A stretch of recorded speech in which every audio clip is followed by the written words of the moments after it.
A 15-year-old kid walks into the gym at Laney High School in Wilmington, North Carolina. It's time for varsity basketball tryouts. His name is Michael Jordan.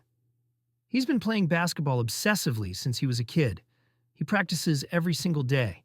He dreams of playing in the NBA. But there's a problem. Michael is only 5'10". He's shorter than most of the other kids trying out.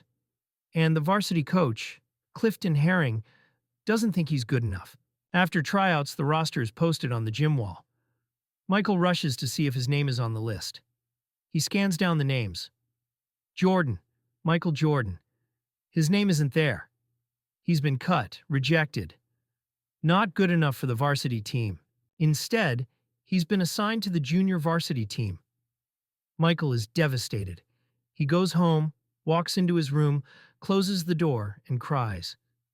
He feels humiliated, embarrassed, like a failure. But then something inside him changes.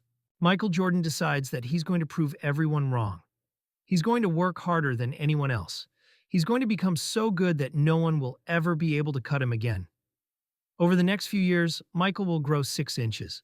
He'll become the best high school player in North Carolina. He'll get a scholarship to the University of North Carolina and hit the game-winning shot in the NCAA championship as a freshman. He'll be drafted by the Chicago Bulls. He'll win 6 NBA championships, 5 MVP awards, and become the greatest basketball player of all time. And it all started the day he got cut from his high school team. This is the story of how rejection turned a crying teenager into a legend. Let's rewind to 1963. Michael Jeffrey Jordan was born in Brooklyn, New York, but his family moved to Wilmington, North Carolina when he was a toddler. Michael's father, James Jordan, worked at an electric plant. His mother, Dolores, worked at a bank. They were a hardworking middle-class family. Michael had 4 siblings, and he was intensely competitive with all of them, especially his older brother, Larry. Larry was a talented athlete, and Michael looked up to him. The 2 brothers would play one-on-one basketball in the backyard for hours. Larry usually won because he was older and stronger. But Michael hated losing. He'd get so angry that sometimes he'd cry or throw the basketball.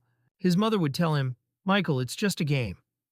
But to Michael, it was never just a game. Losing was unacceptable. As a kid, Michael wasn't naturally the best at anything.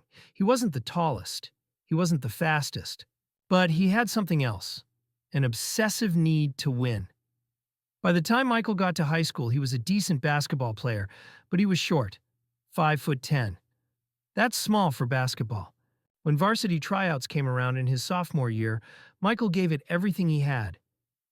But when the roster was posted, his name wasn't on it. He'd been cut. The coach put him on the junior varsity team instead. To make it worse, one of Michael's close friends, Leroy Smith, made the varsity team.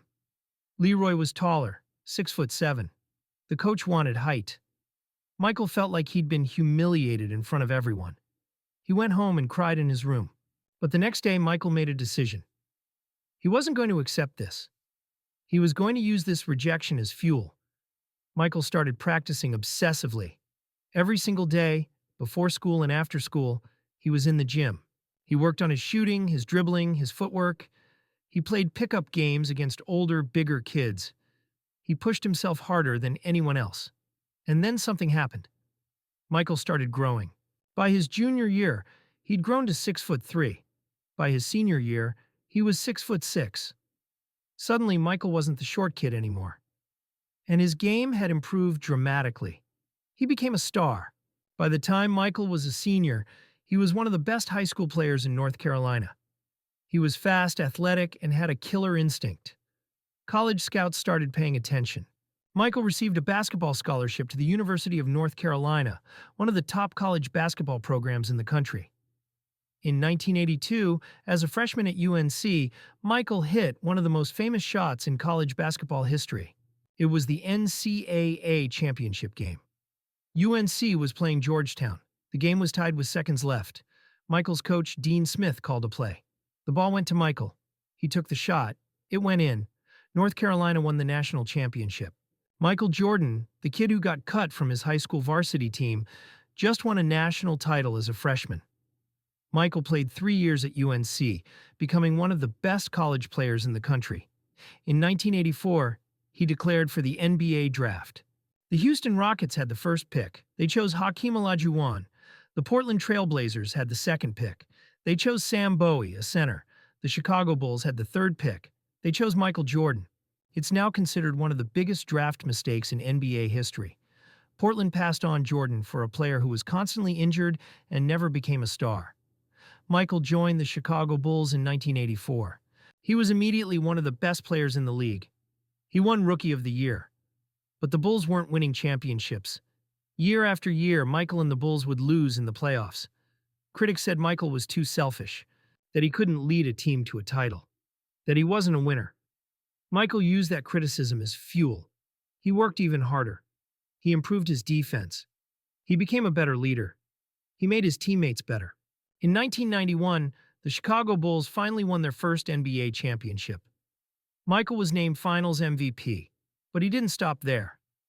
The Bulls won again in 1992, and again in 1993. 3 championships in a row.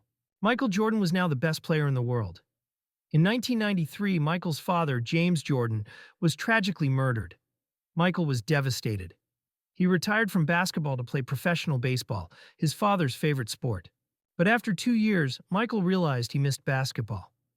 In 1995, he returned to the NBA, and he picked up right where he left off. From 1996 to 1998, the Bulls won 3 more championships.